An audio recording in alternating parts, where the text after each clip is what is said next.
still recording? Cool. Did I get you, Dusty? You gotta put that in there, man. Sorry, cameraman. Sorry, DJ Studio man. Hey guys, Dr. Decks here. Here comes the sun. Give me a minute. Today, we are talking about a Makita 5005BA with a Tenryu blade. I don't know if I pronounced that right, but I used to use these ones called Matsushita, but they don't make those anymore. So I switched to this Tenryu, and it's a pretty good blade. We'll get into that in a minute. But this little tiny saw costs more than your premium skill saw does, but I only use this for one thing.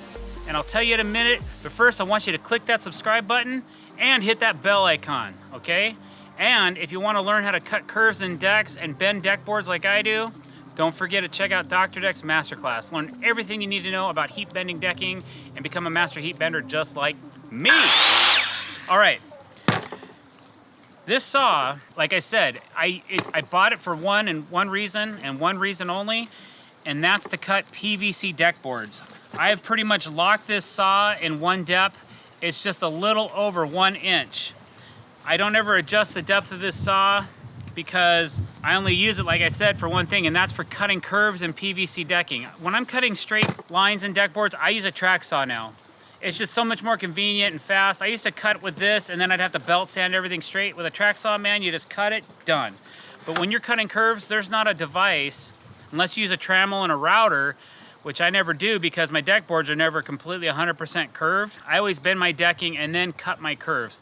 But I had over 100 people ask me, Doctor, what is the deal with this saw? What are you using this saw for? How do you cut those curved lines? You can cut a curved line with a skill saw? And I say, yes, I can. But the reason I can cut the lines so good is because I'm using this little tiny saw. You probably noticed, but it has a brake. So this saw spins at 8,000 RPMs. I've got a 40-tooth, 5.5 inch blade on this saw, which is equivalent to like a 96-tooth, 12-inch blade.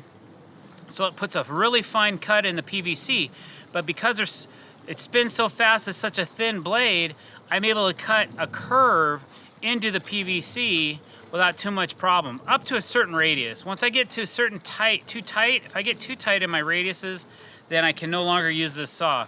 It will not cut, and that's when I do end up going to a router. But that can be a little bit dangerous depending on how your boards are curved, okay?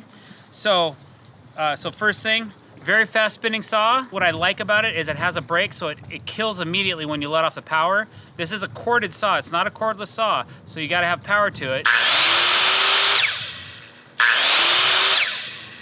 So it breaks really quick.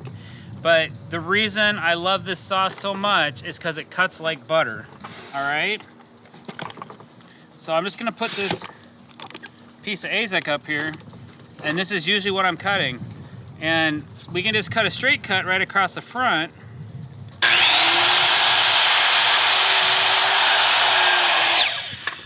You can see it has a nice fine cut to it, all right? That's cross cutting. But when we gotta rip something, and let's just say, you know, I wanna cut a curve in a board, there's two ways I do this. I've actually modified the plate. I modified the plate so that I could follow a pencil line. I opened up this particular slot. It used to be the same size as this. I took a grinder to it and I opened it up so it gets me a little further off my line so that this inside of the line on this plate lines up with my edge of my blade. So for me, that's a little bit better. If you're gonna follow the front of your saw instead of following your blade, that's how I am able to stay accurate to my cut, is I manipulated the plate.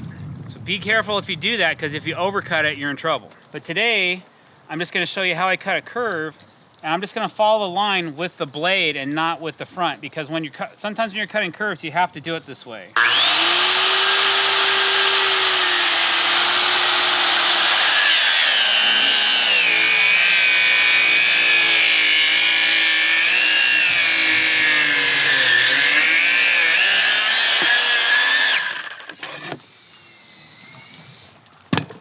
There you go. So it's not a bad cut either. If you get too tight, you can hear the saw wanting to bind up, and that's why I lifted the back of the saw up a little bit.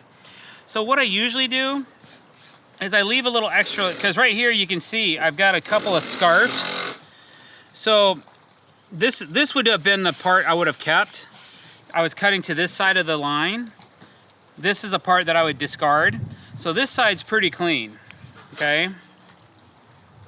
This is the side that I wanted. It also has a 3-degree back bevel. I don't know if you can see it or not, but the board's cut in a little bit. I do that on purpose so that if I have to go sand this out, I can hit just the top of this with my belt sander, even if this board's installed, and I can still smooth it out a little bit and be able to just take a little bit off the top if I have to, and not the bottom of the board. Sanding all the way down to the bottom of the board when a board's already installed is really difficult. So this way, you can basically sand it out, file it, cut it, route it, whatever you gotta do, and now that board's ready to go. So that's how you cut a curve with a straight saw. So basically that's all I got for you on this saw. Thank you for watching. I really appreciate it. If you like what you saw, don't forget to hit that subscribe button and hit the bell icon if you want to be notified of future updates. Thanks for watching, guys. Have a great day.